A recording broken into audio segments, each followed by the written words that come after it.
লন্ডনে যাবে চাকরি করতে, তো মিথ্যে কথা দিয়ে সার্টিফিকেট করলো, মিথ্যে কথা দিয়ে পাসপোর্ট করলো। লন্ডনে পৌঁছেই বলছে যে বাড়ি ভাড়া নিলে সুদ লাগবে। তারপরে বলছে যদি একটা বউ থাকে তাহলে 3 গুণ টাকা পাওয়া যাবে। তো কি করতে হবে, একটা বেটি ছেলেকে বউ বানালছে, দিয়ে 2 জনের নাম দিয়ে টাকা উঠাচ্ছে। তো এইভাবে মিথ্যার উপরে দিন কাটছে এই শিক্ষিত মানুষ।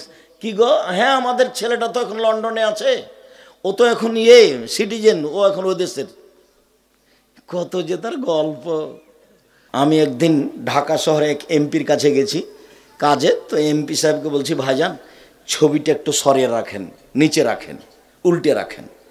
তখন এমপি সাহেব বলছেন যে আমি খাঁটি আহলে হাদিস। এমপি সাহেব কি বলছেন, আমি খাঁটি আহলে হাদিস।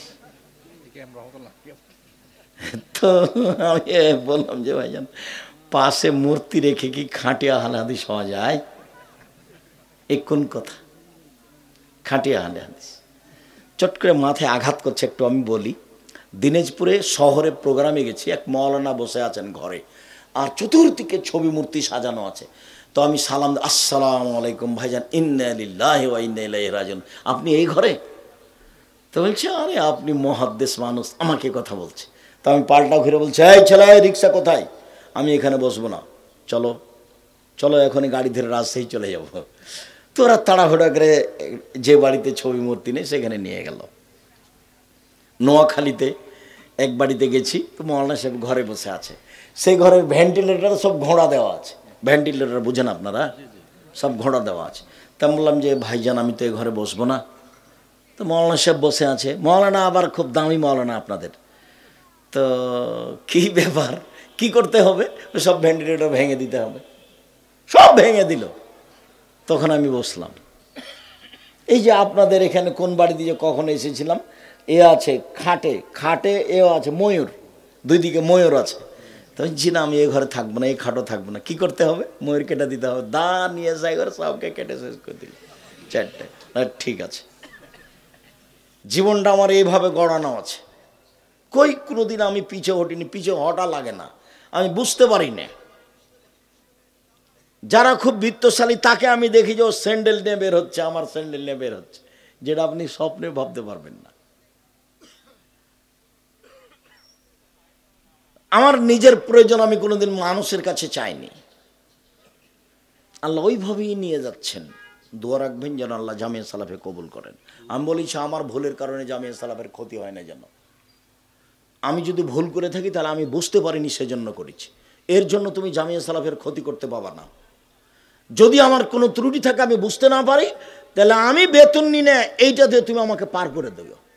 আমি যদি বুঝতে না পারি, আমার দ্বারা কিছু ক্ষতি হলে জামিয়া সালাফের, তাহলে তুমি আমার শ্রম দিয়ে আমাকে পার করে দিও। আমি নিজে শুনে সজ্ঞানে, জেনে শুনে সজ্ঞানে আমি জামিয়া সালাফের ক্ষতি করতে রাজি নই।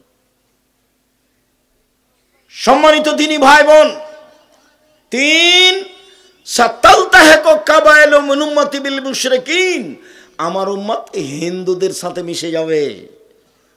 লোকটা ওর মাকে রেখে খুশি হচ্ছে, তো মূর্তি, ও ঘরেও তাহাজ্জুদ পড়ে, ওর মা ওখানে আছে।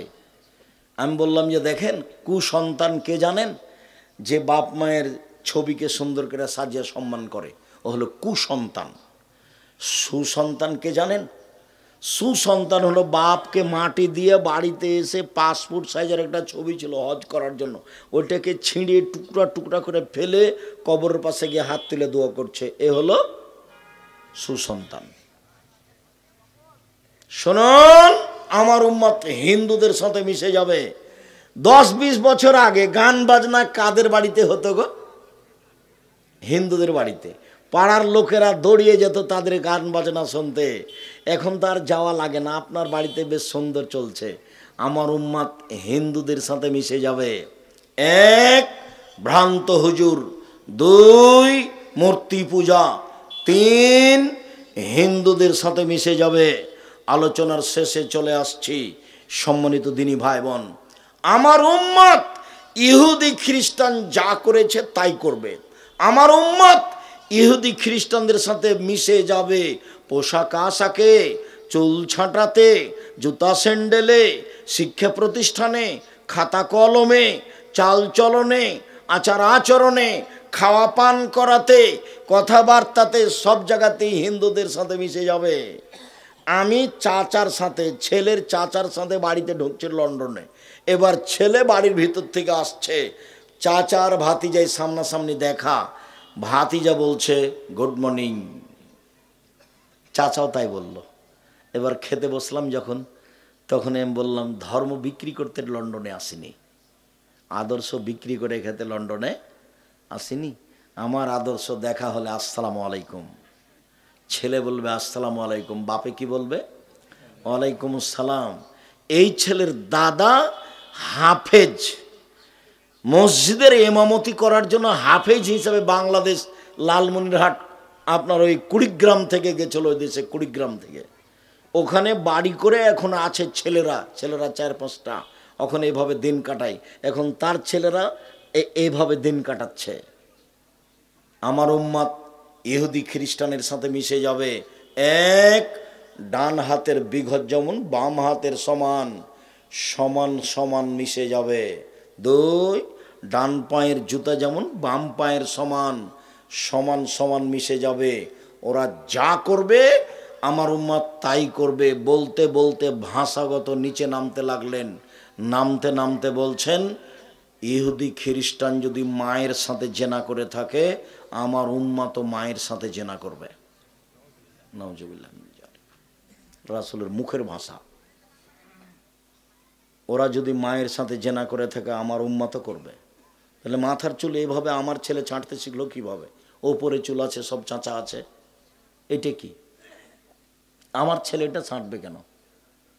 আজ না হয় দেখতে পাচ্ছি এদের 30 বছর আগে যখন বাংলাদেশের ছেলে মেয়ে বলছে আমার সোনার বাংলা, ওমা তোমার আকাশ, ওমা তোমার বাতাস।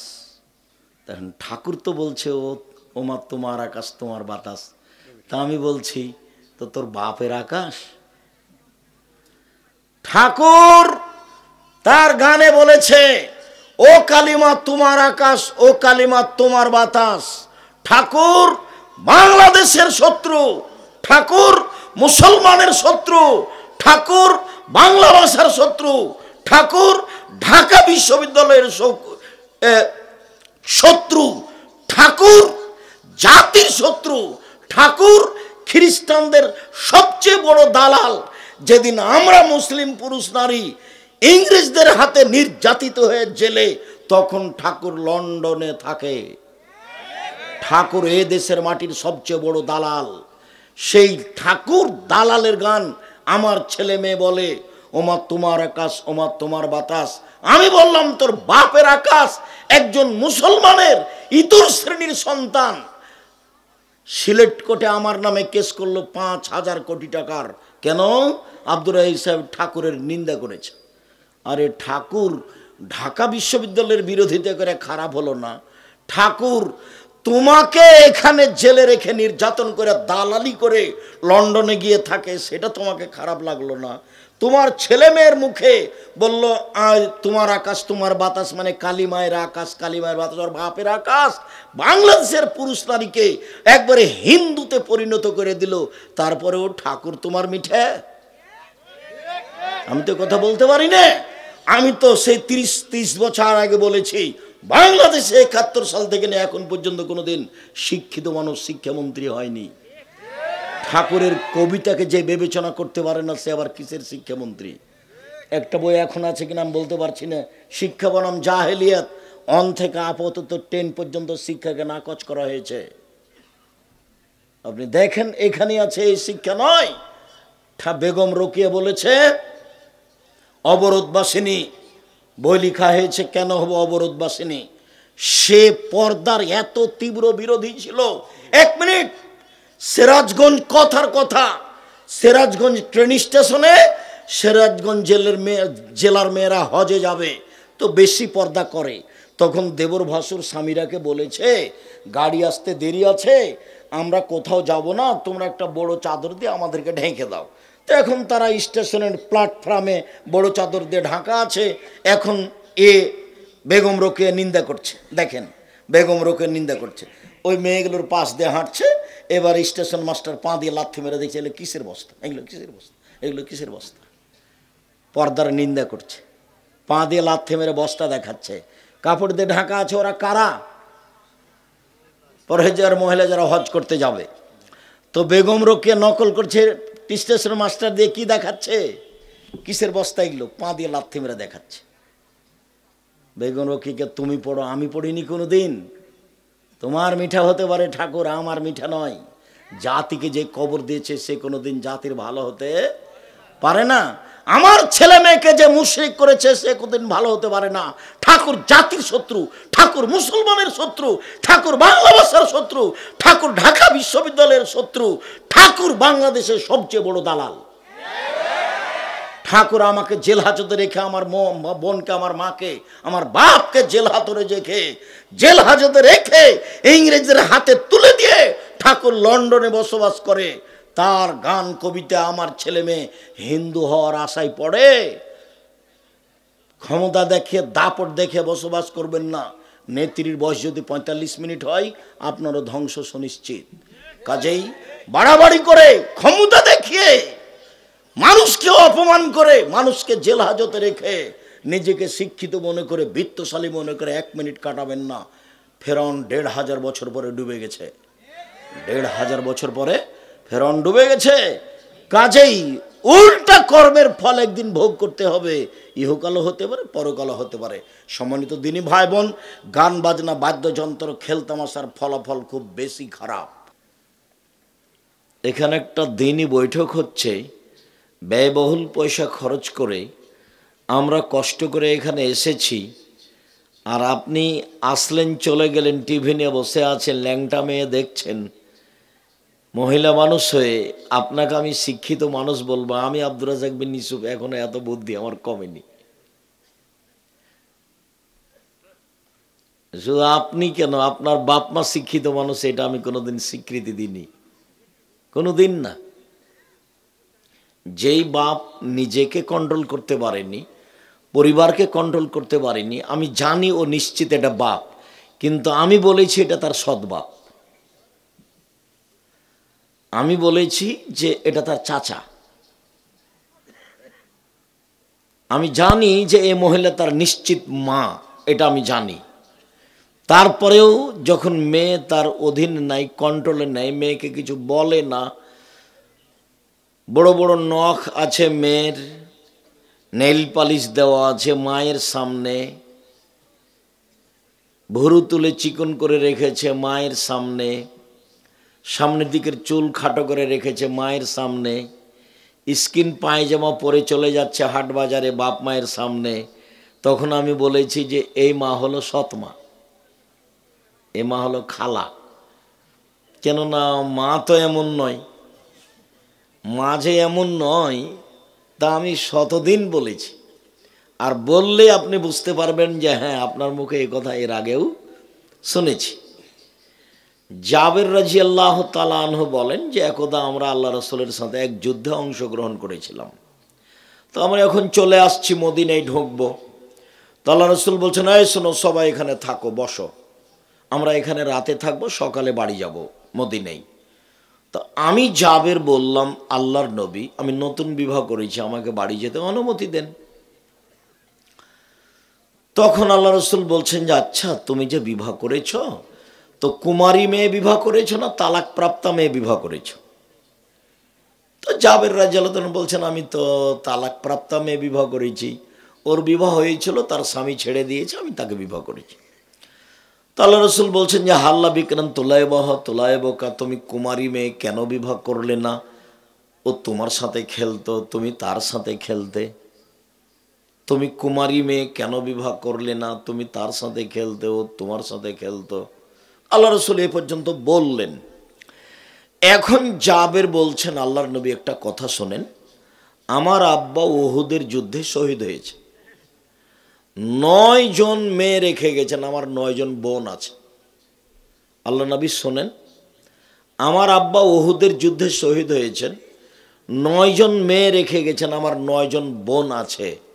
আকরাহু আন আতাজাওয়াজা মিসলাহুন্না ওয়া ফি রায়াতিন খারকা, আমি আমার বোনদের মতো সমবয়সের কম বুদ্ধির মেয়েকে বিবাহ করা পছন্দ করিনি 4টা কারণে। এখন ধরা পড়বে যে মা কি করবে, মায়ের কি কাজ দেখেন। এখানে জাবের বলছেন, আল্লাহ নবী শোনেন, আমার বোনদের মতো কম বয়সের সমবয়সের মেয়েকে, বুদ্ধি কম মেয়েকে বিবাহ করতে চাইনি, অপছন্দ করেছি 4টা কারণে। 1, লেতুয়াল্লেমাহুন্না, আমার স্ত্রী যেন আমার বোনদেরকে বিদ্যা শিখাতে পারে। তো যদি ছোট মেয়েকে বিবাহ করি তাহলে কি পারবে? পারবে না। 2, বলে তুয়াদ্দেবাহুন্না, আমার স্ত্রী যেন আমার বোনদেরকে শিষ্টাচার শিখাতে পারে, শিষ্টাচার। এই জন্য আমি বেশি বয়সের মেয়ে বিবাহ করেছি। 3, বলে তুরাজ্জালাহুন্না, আমার স্ত্রী যেন আমার বোনদের মাথার চুল চিরুনি করে সাজগোজ করে পরিপাটি করে রাখতে পারে। 4, বলে তাকুমা আলাইহিন্না, আমার স্ত্রী যেন আমার বোনদেরকে পাহারা দিতে পারে, পাহারা। এই জন্য আমি বেশি বয়সের মেয়ে বিবাহ করেছি। তো এবার আপনি বিচার করেন দেখে, এ লোকটা বাপ কিনা, এ মা কিনা, ওর মা কি পাহারা দেয়? মেয়ের তো নখ বড় আছে, ভরু তো উঠিয়ে চিকন করা আছে, মাস্টার ডিগ্রি পাস করেছে, শীতের দিনে মাথায় কাপড় নেই, স্কিন পায়জামা পরে স্কুল কলেজে চলে যাচ্ছে, বাইরে চলে যাচ্ছে। তো ওর মা কি পাহারা দিল? পাহারাটা কি ওর মায়ের? শিষ্টাচার কি? শিষ্টাচার না ওর মা জানে কি জিনিস, না ওর বাপ জানে, না ও জানে শিষ্টাচার কি জিনিস। আব্দুর রাজ্জাক সাহেব, শিষ্টাচার তো ঘোড়ার ডিম। শিষ্টাচার কি জিনিস তা আমরা তো কথা শুনি, কিন্তু শিষ্টাচার কি জিনিস তা তো আমরা কোনোদিন বিবেচনা করে দেখিনি। শিষ্টাচার কি? ও, শিষ্টাচার ক্লাসে ঢোকার সময় ঢুকবে, তখন ছেলেরা সালাম দিবে দাঁড়িয়ে, এইটা শিষ্টাচার। এইটা শিষ্টাচার তো কি কোনটা? বলে মুরব্বী মানুষ আসলে চেয়ার ছেড়ে দিবে ছোটরা, এটা শিষ্টাচার। হ্যাঁ, ভালো কথা। শিষ্টাচার কি? শিষ্টাচার সব নবীর বৈশিষ্ট্য 10টা। শিষ্টাচার, খাসলাত, অভ্যাস, সব নবীর খাসলাত, স্বভাব, অভ্যাস, শিষ্টাচার ছিল 10টা। 1, কাসুস সারেব, মোচ কেটে ফেলতে হবে, ব্লেড নয়। 2, এফাউল্লোহা, দাড়ি বড় করতে হবে, ছোট করাও যাবে না, কাবিরা গুনাহ। চেঁচে ফেলাও যাবে না, চেঁচে ফেললে নারীর সাদৃশ্য হবে, তখন অভিশাপ হবে। দাড়ি নেই কার? মহিলাদের। তা আপনি চেঁচে ফেলে কি বলতে চাচ্ছেন? মহিলা হতে চাচ্ছেন? তো অভিশাপ হবে, তখন চোখের পাওয়ার কমে যাবে, তখন স্ত্রী মিলনের ক্ষমতা কমে যাবে। শিষ্টাচার মেশক করতে হবে 5 ওয়াক্ত সালাতের সময়। শিষ্টাচার, পেশাব পায়খানার পরে পানি দিয়ে পবিত্রতা অর্জন করতে হবে। সব নবীর স্বভাব ছিল পানি দিয়ে পবিত্রতা অর্জন করতে হবে পেশাব পায়খানার পরে। পানি না থাকলে ঢিল টিস্যু পেপার, আগে ঢিল টিস্যু পেপার তারপরে পানি, এটা মিথ্যে। আবার ঢেল টিস্যু পেপার নিয়ে 40 কদম হাঁটতে হবে, এটা নোংরামি। তারপরে আবার পায়ের উপরে পা উঠাতে হবে, খক খক করে কাশতে হবে, এটা বেহায়াই। যদি পায়ের উপরে পা উঠাতেই হয়, যদি 40 কদম হাঁটতেই হয়, যদি খক খক করে কাশতেই হয়, তাহলে আপনার বউকে একটু ঢেল নিয়ে 40 কদম হাঁটতে হবে না? আপনি একাই জান্নাতে যাবেন, পবিত্রতা অর্জন করে বউকে জাহান্নামে পাঠাবেন? ওইও তখন ঢেল নিয়ে 40 কদম হাঁটবে, পায়ের উপরে পা উঠাবে, খক খক করে কাশবে পবিত্রতার জন্য। তখন যারা পুরুষ মানুষ দেখবে তখন তাকে কেমন কেমন লাগবে। তো পুরুষ যখন ঢেল নিয়ে 40 কদম হাঁটে, পায়ের উপরে পা উঠায়, মহিলার যদি চোখে পড়ে তো মহিলাকেও কেমন কেমন লাগে। ধর্ম পাগল হয়ে গেছে। ধর্ম পাগল হয়ে গেছে। শিষ্টাচার, শিষ্টাচার কি জিনিস? কাসুল আজফার, নখ কেটে ফেলতে হবে, নখ বড় রাখা, নখে নেইল পালিশ দেওয়া ইহুদি খ্রিস্টানদের পতিতালয়ের মেয়েদের বৈশিষ্ট্য। নখ বড় রাখা, নখে নেইল পালিশ দেওয়া ইহুদি খ্রিস্টানদের পতিতালয়ের মেয়েদের বৈশিষ্ট্য। নখ বড় রাখা, নখে নেইল পালিশ দেওয়া ইহুদি খ্রিস্টানদের পতিতালয়ের মেয়েদের বৈশিষ্ট্য।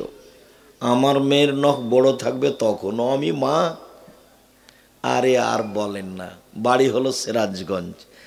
শিষ্টাচার কি জিনিস? বাপে বিবাহ দিয়েছে, স্বামীর কাছে গেছে, তাই বাচ্চা হয়ে গেছে, তারপর মা কি জিনিস তাকে তার জানে? শিষ্টাচার কি জিনিস তার জানা নাই। 14 বার মাস্টার ডিগ্রি পাস করলে হবে না, ওর বাপেরও হবে না। আপনি দেখেন 2-4টা আমি শিষ্টাচার দেখাই। শিষ্টাচার কি জিনিস? বগলের লোম উঠিয়ে ফেলতে হবে, কাটাও যাবে না, চেঁচে ফেলাও যাবে না। শিষ্টাচার কি জিনিস? নিচের লোম পরিষ্কার করতে হবে ঊর্ধ্বে টাইম 40 দিন। পুরুষ নারী একই হুকুম, যেভাবে সহজ সম্ভব। শিষ্টাচার কি জিনিস? সালাম দিয়ে বাড়ি থেকে বের হতে হবে। শিষ্টাচার কি জিনিস? বাড়িতে ঢোকার সময় সালাম দিয়ে ঢুকতে হবে। শিষ্টাচার কি জিনিস? খেতে বললে বিসমিল্লাহ বলতে হবে। শিষ্টাচার কি জিনিস? বাচ্চা যখন মায়ের দুধ খাবে মা তখন বিসমিল্লাহ বলবে। শিষ্টাচার কি জিনিস? যদি মা বিসমিল্লাহ না বলে তো এই দুধ শয়তান খাবে, নিশ্চিত খাবে, অবধারিত খাবে। আল্লাহর নবী বলেছেন খাবে, অতএব খাবেই খাবে। শিষ্টাচার কি জিনিস? রাস্তায় হাঁটার সময় ডান পথ দিক দিয়ে হাঁটতে হবে, সামনে মানুষ পড়লে সালাম দিতে হবে। শিষ্টাচার কি জিনিস? জুতা স্যান্ডেল পরার সময় ডানটা আগে পরতে হবে, খোলার সময় বামটা আগে খুলতে হবে। শিষ্টাচার কি জিনিস? মসজিদে ঢুকলে আগে পা দিতে হবে, ডান পা। শিষ্টাচার কি জিনিস? খেলে ডান হাত ব্যবহার করতে হবে, বাম হাত নয়। পেশাব পায়খানার সময় বাম হাত ব্যবহার করতে হবে, অপবিত্রের জন্য বাম হাত ব্যবহার করতে হবে, ভালো কাজের জন্য ডান হাত ব্যবহার করতে হবে। শিষ্টাচার কি জিনিস? বিমানে মেয়েটা বাম দিকের লোককে বাম হাতে দিচ্ছে খাদ্য পানি, আর ডান দিকের লোককে ডান হাতে দিচ্ছে, আর আগাচ্ছে। তো বলছে এই ডান হাতে দাও। আমি চেষ্টা করি তোমার বাম হাত দিয়ে আমি পানি নিব না, তোমার যদি অনুকূলে না হয় তো তুমি যাও। অনেক সময় বলি যে না লাগবে না, যখন বাম হাতে বাড়াই তখন অনেক সময় বলি ডান হাত দিয়ে দাও, আর অনেক সময় বলি যে লাগবে না, যাও। শিষ্টাচার কি জিনিস? মিশরে আব্দুর রহিম ফিলিস্তিনি গাঁজাবাসীদের সাহায্য দিচ্ছিল, তা আমাকে উপস্থিত করলো এক হোটেলে, 2 তলা কি 3 তলায়। তো যারা আছে সামনে সাহায্য নিতে এসেছে তারা প্রায় মাস্টার ডিগ্রি পাস ছেলে মেয়ে, কেউ গেঞ্জি গায়ে দিয়ে আছে, কেউ বোরখা পরে আছে। তারা ভালো উচ্চ শিক্ষিত মানুষ। তো আমি যখন ওই দানের এগুলো দিলাম তো বাম হাতে নিচ্ছে, তো 2-3টা দেওয়ার পরে বন্ধ করলাম, দিয়ে রাসূলের ডান হাত বাম হাত একটা বক্তব্য দিলাম 5 মিনিটের। তা আমার মনে হলো যে আমি এসব হাদিস যা বুঝেছি তারা তার চেয়ে বেশি বুঝলো। কেন? তারা হচ্ছে মূল আরবি, সব নবীর বাড়ি এখানে ফিলিস্তিনে, প্রায় সবারই কবর ফিলিস্তিনে। এরাই হলো আরবি, এরাই আরবি ভাষা বুঝে। আর যারা আছে কুয়েতে, সৌদি আরবে, এরা পরে ভালো বুঝলো। এবার দেওয়া শুরু করলাম, তো বাম হাতে নিল। বলেন তো কেন? কি হলো? এটা কি? এর নাম অভ্যাস। মানুষে বলে অভ্যাসের দাস। মানুষে কি বলে? মানুষে বলে অভ্যাসের দাস। শিষ্টাচার কি জিনিস? আম্মু বাম হাতে নিয়েছো কেন, ডান হাতে নাও। শিষ্টাচার কি জিনিস? ডান কাতে স আম্মু, দোয়া পড়ে স। শিষ্টাচার কি জিনিস? দোয়া পড়ে উঠো আম্মু। শিষ্টাচার কি জিনিস? তো আপনার স্ত্রী সিরাজগঞ্জ বাজারে, কাজীপুর বাজারে একটা কিনেছে প্লেট, তাতে আছে চিংড়ি মাছ, শিষ্টাচার কি জিনিস? আপনার স্ত্রী একটা বাটি কিনেছে তরকারির, সেটা হলো কাতল মাছ। শিষ্টাচার কি জিনিস? আপনার স্ত্রী একটা আয়না কিনেছে, আয়না মুখ দেখা, সেটা হলো রুই মাছ। শিষ্টাচার কি জিনিস? স্বামী স্ত্রী দুইজন মিলে খুব চিন্তা ভাবনা করে কাপড় কিনেছেন, সবটাতেই আছে কাটন। তো শিষ্টাচার কি জিনিস? আপনার ছেলের মাথার চুল ওপরে আছে, নিচের দিক চতুর্দিকে চাঁচা আছে, এটা কি, কোথা থেকে আসলো? শিষ্টাচার কি জিনিস? আপনার ছেলে একটা গেঞ্জি গায়ে দেওয়া আছে, পিছনে লেখা আছে 10, ওটা দেখতে দেখতেই সময় পার আমার, নামাজই হয়নি। তো শিষ্টাচার কি জিনিস বলেন তো দেখি? শিষ্টাচার, আব্দুর রাজ্জাক সাহেব, শিষ্টাচার হলো ঘোড়ার ডিম। এগুলো শিষ্টাচার, আমরা এগুলো জানি না। তো কি শিষ্টাচার? ঘোড়ার ডিম। শিষ্টাচার কি জিনিস? আপনি একটা আপনার বাচ্চার পায়খানা পেশাবের জন্য ছোট বাচ্চা পট কিনেছেন, সেটা হলো ঘোড়া। শিষ্টাচার কি জিনিস? ইহুদি খ্রিস্টান শুধু বোমা দিয়ে আপনাকে মারবে না, চরিত্র দিয়ে, টাকা দিয়ে, নারী দিয়ে, গাড়ি বাড়ি দিয়ে, সুদ দিয়ে, জায়নামাজ দিয়ে, আপনার জায়নামাজ দিয়ে আপনাকে ধ্বংস করবে। শিষ্টাচার কি জিনিস? যেখানে যাবেন, বাপ যেখানে মেয়ে লালন পালন কথা বলছে, 1 মিনিট, আল্লাহ নবী বলছেন, পৃথিবীর মানুষ শোনো, মানে আলা জারিয়া তাই নে, কেউ যদি 3টে বেটি মেয়ের লালন পালন করে বাপ হিসেবে, লালন পালন কি? 1, আল্লামাহুন্না, বেটিকে লেখাপড়া শিখিয়ে দিল। 2, আদাবাহুন্না, শিষ্টাচার শিখিয়ে দিল। 3, আহসানা ইলাইহিন্না, ভালো আদর করলো, আম্মু ভালো থাকো, ভালো খাও, সালাত আদায় করো। বা বেটির সাথে শিষ্টাচার ভালো করলো, খেতে দিল। তা আল্লাহর নবী বলছেন যে এই মেয়ে 3টে বিচারের মাঠে বাপের জন্য জাহান্নাম থেকে বাপকে বাঁচানোর জন্য অন্তরাল হবে। ওদিকে আছে জাহান্নাম, এদিকে আছে বাপ, আর মধ্যে আছে মেয়েরা। মেয়েরা বলছে আমার বাপকে আগে জান্নাতে দিতে হবে, তারপরে কোনো কথা। এই যে বেঁকে বসলাম, দেন দেখি জাহান্নামে, এই যে আড় করে নিলাম জাহান্নাম থেকে, এদিকে আমার বাপ আছে আর ওদিকে জাহান্নাম আছে। এই যে আমরা 3 জন মেয়ে। তো কি কথা বলছি? এইখানে আছে যে বাপ বেটিকে কি করেছে? শিষ্টাচার শিখিয়ে দিয়েছে। তো শিষ্টাচার তো এখন ঘোড়ার ডিম। কি শিষ্টাচার? এই যে ঘুরে বেড়াচ্ছে, এখন শীতের দিন মাথায় কাপড় নেই, ওকে হিন্দুর মেয়ে যে বসে আছে ওখানে, খ্রিস্টানের মেয়েও এই যে দোকানে ঘুরছে, আসর থেকে নিয়ে ক্লাস 10-এ পড়ে, ক্লাস 8-এ যখন তখন হাইজ হয়েছে, বিবাহ হলে 3টে ছেলে হতো। তো শিষ্টাচার কি জিনিস? বাপ কাকে বলে? বাপ কি জিনিস? বাপ বলছে যে ওর বাপ বিবাহ দিয়েছে, বউ এসেছে, বউয়ের কাছে গেছে, তাই বাচ্চা হয়েছে, তাই ও বাপ। আমি তো বলিনি যে বাপ কি জিনিস। আল্লাহর নবী বলছেন, পৃথিবীর মানুষ শোনে রেখো, কোন পিতা যদি 3টে মেয়েকে লালন পালন করে, লালন পালন 1, বিদ্যা শিখিয়ে দিল, 2, শিষ্টাচার শিখিয়ে দিল, 3, ভালো আচরণ করলো, তো মেয়েরা তখন অন্তরাল। 10টা ছেলেকে যদি মাস্টার ডিগ্রি পাস করান, 10টা 1 পয়সা লাভ নেই। তো আব্দুর রাজ্জাক সাহেব পড়াবো কেন? জন্ম দিয়েছেন এই জন্য। যদি না পড়ান, না মানুষ করেন, যা পাপ করবে সব আপনার, যা পাপ করবে। আপনি বুঝতে পারছেন না যে বড় মোবাইল ব্যাটার হাতে আছে, 2টা 3টা পর্যন্ত ল্যাংটা মেয়ে দেখছে, যা পাপ করে সব আপনার। বিবাহ দিয়ে ভিন্ন করে দেন বাঁচতে হলে। ছেলেটা বলছে, ওস্তাদজি আমার তো আমার বাপ বিবাহ দিয়ে দেয় না। বলছে বিবাহ করবি কেন? আগে চাকরি কর তারপরে। তা আমার চাকরি পাইতে পাইতে ওস্তাদজি 30-40 বছর বয়স হয়ে গেল, সারা রাত খালি ল্যাংটা মেয়ে দেখি মোবাইলে। তোর বাপ বিবাহ দিয়ে দেয় না। তা আমি যে বললাম যে আপনাকে আমি পশু প্রাণীর মতো মনে করি, আপনাকে খারাপ লাগলো কেন? এই ঘরে মা আছে বড় মোবাইল নিয়ে ল্যাংটা মেয়ে দেখছে, ওই ঘরে বাপ আছে ল্যাংটা মেয়ে দেখছে, ওই ঘরে বড় বেটি আছে, ক্লাস 10-এ পড়ে, মাস্টার ডিগ্রি পাস করে, যে বড় মোবাইল হাতে আছে, ল্যাংটা মেয়ে দেখছে। এই ঘরে ছেলেটা দেখছে, তো সবাই তো একই রকম। তাহলে বলেন এরা শিক্ষিত মানুষ? বলেন এরা হুঁশিয়ার মানুষ? বলেন এরা সাহাবীর মতো চরিত্র?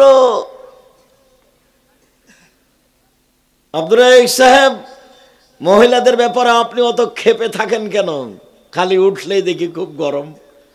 না, তা নয়, আমি খুব কষ্ট পাই সেই জন্য। আমি আপনার স্ত্রীকে, আপনার বোনকে আমি এত দুর্বল ভাবতে চাইনি। আমি তো ভাবতে চাচ্ছি খাদিজার মতো। আবু হুরায়রা রাদিয়াল্লাহু তাআলা আনহু বলেন যে জিবরাইল নবীর কাছে আসলেন, এসে বলছেন, আল্লাহর নবী, ওই যে খাদিজা আতাত এলাইকা, আপনার কাছে আসছে, মা হায়নাউন, তার সাথে আছে একটা বাটি, ফিহে দামুন তম, তাতে আছে খাদ্য, তাতে আছে তরকারি, তাতে আছে খাদ্য, তাতে আছে তরকারি। স্ত্রী স্বামীকে ভালোবাসে, স্বামীর জন্য একটা বাটিতে করে খাদ্য পানি নিয়ে আসছেন। বলেন তো স্বামী কে আর স্ত্রী কে? স্বামী হচ্ছেন মুহাম্মদ সাল্লাল্লাহু আলাইহি সাল্লাম, আর স্ত্রী হচ্ছেন খাদিজা। বউ এরকম হতে হবে। বউকে মাস্টারি করতে পাঠিয়েছেন, হেড মাস্টার খালি আপনার বউকে রোজ ঠেলা দেয়, দেরি করে আসে, ঢং পেয়েছে। আর যদি ম্যানেজার হয় তাহলে তো আছেই, এতগুলো কাজ দিয়েছে ম্যানেজার ব্যাংকের, পরের দিন নিয়ে আসতে বলে ঠিক করে, মাথার ঘাম চুয়ে যাচ্ছে, হিসেবে মিলে না। 11:30টার সময় আমি অ্যাসিস্ট্যান্ট ম্যানেজারকে বলছি, ভাইজান আপনি কোথায় আছেন, অ্যাকাউন্টের ব্যাপারে একটা জরুরি কথা ছিল। কেন? ব্যাংকে আছি। ইন্নালিল্লাহ, এখন ব্যাংকে কেন? আরে কি বলেন, 5টা পর্যন্ত চাকরি করেছি, আর এখন চাকরি বাঁচাচ্ছি। বিকেল 5টা পর্যন্ত চাকরি করেছি, আর ওর বউকে ব্যাংকে চাকরি দিয়েছে, কত খুশি। সবার সামনে বলছে আমার বউ ব্যাংকার, চাকরি করে। দুইজনে এবার আস্ত পাগল, খায় হাগে আর দিন কাটায়। যার বউ মানুষের সাথে ধাক্কা খায়, যার বউকে মানুষ ধমকাতে পারে, সেও স্বামী। আত্মমর্যাদা কি জিনিস তা জানে না। কালকে আব্দুল্লাহ একটা বক্তব্য দিচ্ছিল আত্মমর্যাদা, তা আমি তো আর ওইসব কথা বলতে পারবো না, আমার একটাও মনে নাই, নাহলে আপনাকে একটু শোনাতাম দু একটা। তো তার মধ্যে দু একটা কথা ছিল যে সমাজের যারা সমাজপতি বা স্বামী বা দায়িত্বশীল, যারা জীবনে মিথ্যা কথা বলে, তারা কোনোদিন দায়িত্বশীল হতে পারে না। যাদের ভিতরে বিশ্বাসঘাতকতা আছে, যাদের ভিতরে ব্যক্তিত্ব নাই, যারা গোলাম, তারা কোনোদিন জাতির নেতৃত্ব দিতে পারে না। যারা মানুষের টাকা মেরে খায়, যারা টাকা নিয়ে বিচার করে, তারা কোনোদিন জাতির নেতৃত্ব দিতে পারে না। তো দেশের এমপি মন্ত্রী তো খালি টাকাই মেরে খায়, চেয়ারম্যান 10টা টাকা নিয়ে বিচার এদিক থেকে ওই দিক করতে, এ জাতির কি উপকার করবে? এও হলো নিম্ন শ্রেণীর 3rd% বদ ডাক্তারের মতো। বদ ডাক্তার আব্দুর রাজ্জাক সাহেব এত খেপলেন কেন? বদ ডাক্তার মানে, আরে আর বলেন না। ও হলো বাড়ি সিরাজগঞ্জ, কাজীপুর, আর পিজি হাসপাতালে ডাক্তার, 3 লক্ষ টাকা বেতন। ও প্রেসক্রিপশন লিখেছে, ওই কোম্পানির ওষুধ লিখেছে যে কোম্পানি তাকে টাকা দেয়। ও জানে যে ভালো ওষুধ আছে। তো সবাই বলছে আমাদের ছেলে বড় ডাক্তার, বাপ খুশি, মা খুশি, চাচিরা খুশি, গ্রামবাসী খুশি, সবাই। কালকে এসেছিল, এসে বড় ডাক্তার আমাদের নিজের ছেলে, গায়ে হাত দিচ্ছি, মাথা বোলাচ্ছি, চাচিরা, খালারা, ফুপুরা এসে, কত ভালো ছেলে আমার, টাকা পয়সা খরচ করে পড়েছে ছেলে আমার, বড় ডাক্তার। তো গাড়ি থেকে নামলো, দেখলাম যে পরনে প্যান্ট আছে, টাকনোর নিচে আছে, গলায় টাই আছে, দাড়ি চাঁচা আছে, হাতে সিগারেট আছে। এইভাবে বাবু ডাক্তার আমার নামলো গাড়ি থেকে। একটু পরে দেখি যে বৌমা নামলো, গায়ে হালকা হালকা কাপড় আছে। একটু পরে দেখি নাতনি নামলো গাড়ি থেকে, গায়ে তেমন কাপড় নেই। দেখি গাড়ির পিছন দিকে কুকুর আছে। দেখি গাড়ির পিছন দিকে কি আছে? কুকুর আছে। জাতিকে ফাঁকি দিয়ে দায়িত্ব পালন করা যায় না। নিজেকে ফাঁকি দিয়ে যা দায়িত্ব পালন করা যায় না। আমি তো এখন আব্দুল্লাহর বক্তব্য শোনাতে পারবো না। তো তার বক্তব্য যখন শেষ হয়ে গেল, অনেক মানুষ, লাখের মতো মানুষ হবে, মহিলা তো দেখাই যায় না, আমাদের এলাকায় দেবীনগর হাই স্কুল মাঠে। তো ওর বক্তব্যকে সামনে রেখে আমি বললাম যে আমিও আব্দুল্লাহর বক্তব্যের সাথে দুটো কথা জড়াতে চাই। তার একটা হলো এই যে স্বাধীনতা লাগবে। আল্লাহ তাআলা মুসাকে বললেন, মুসা ফেরাউনের কাছে যাও, সীমা লঙ্ঘন করেছে। তো মুসা আলাইহিস সালাম বলছেন, আমি সবলীল ভাষায় কথা বলতে পারি না, মুখে সমস্যা। ঠিক আছে, দোয়া পড়ো, রব্বি ইশরাহ লি সাদরি ওয়া ইয়াসসির লি আমরি ওয়াহলুল উকদাতাম মিন লিসানি ইয়াফকাহু কাওলি, ঠিক হয়ে যাবে। আল্লাহ শোনেন, ফেরাউনের পক্ষ থেকে আমার উপরে একটা হত্যার অভিযোগ আছে, আমি এক থাপ্পড়ে মানুষ মেরেছি, আমি গেলে আমাকে মারবে, চিন্তা করো না, আমি তোমার সাথে আছি, যাও। আর আমি একাই যেতে পারবো না, তাহলে আমার ভাই হারুনকে দিতে হবে। দিলাম। সব দাবি দেওয়া মুসার আল্লাহ মেনে নিলেন। এখন ফেরাউনের কাছে গিয়ে সরাসরি বলছে যে বানি ইসরায়েলকে ছেড়ে দেন, স্বাধীনতা লাগবে আগে। ওকে দাওয়াত না দিয়ে বলছে বানি ইসরায়েলকে ছেড়ে দেন, আমার জাতিকে আপনি ছেড়ে দেন, যাদেরকে দাস দাসী হিসেবে রেখেছেন। বানি ইসরায়েল ইয়াকুবের ছেলে মেয়ে সব ফেরাউনের দাস আর দাসী। ইয়াকুবের ছেলে মেয়ে মেয়েদের সাথে জেনা করছে ফেরাউনের লোকজন, আর ছেলেরাকে রেখেছে সব মাঠে কাজে, এর নাম ফেরাউন, সব দাস দাসী। মুসা বললেন ছেড়ে দেন, এটাই প্রথম। তখন ফেরাউন বলছে, কে রে, তোমাকে আমি বহুদিন লালন পালন করিনি? তুমি কি আমার মাঝে বহুদিন থাকনি? তুমি যা করেছো তা করেছো, তুমি এক থাপ্পড় দিয়ে মানুষ মেরেছো, তুমি বড় অকৃতজ্ঞ। একটা না ফেরাউন এ পর্যন্ত বলল। এবার মুসা আলাইহিস সালাম বলছেন, জি আমি যা করেছি তা করেছি, এক থাপ্পড়ে মানুষ মেরেছি, আমি তখন ভুল পথে ছিলাম, আপনার হত্যার ভয়ে আমি দেশ ছেড়েছি। আমার প্রতিপালক আমাকে জ্ঞানে গুণে পূর্ণ করেছেন, আমাকে নবী করেছেন।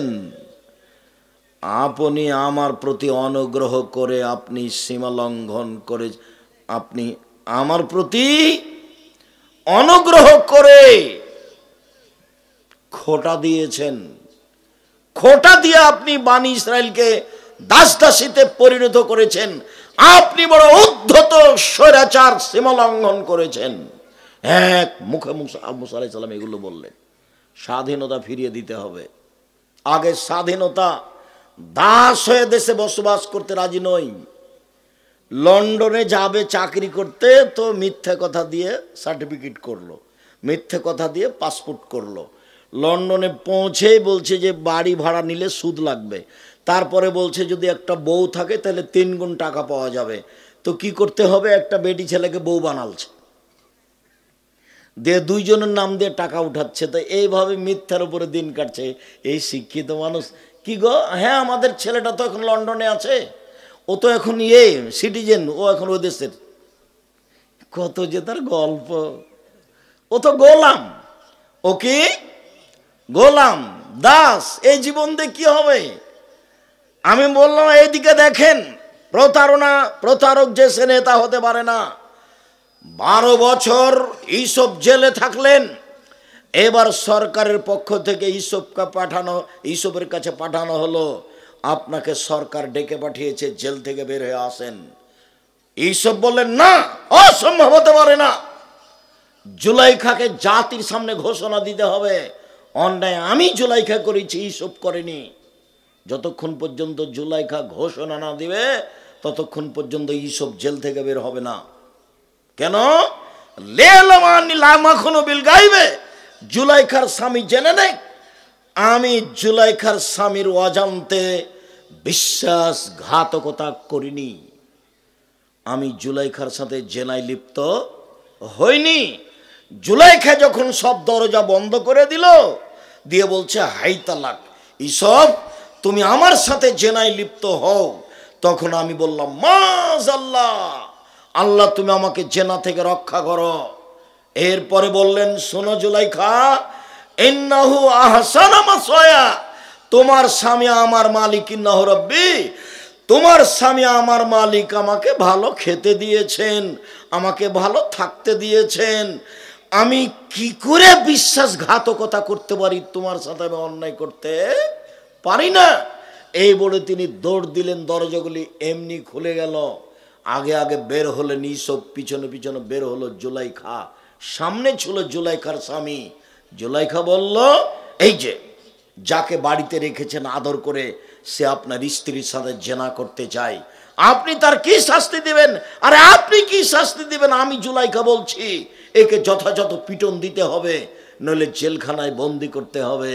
জেল হয়ে গেল 12 বছর। কতদিন? 12 বছর জেল হয়ে গেল। 12 বছর পরে সরকারিভাবে ইউসুফকে ডেকে পাঠানো হলো। ইউসুফ বললেন, জি না।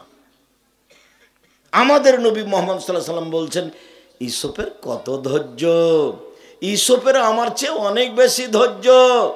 আমি যদি 12 বছর জেলে থাকতাম আর সরকারিভাবে যদি আমাকে ডাকতে আসতো, খালি আমি বলতাম চলো চলো চলো চলো।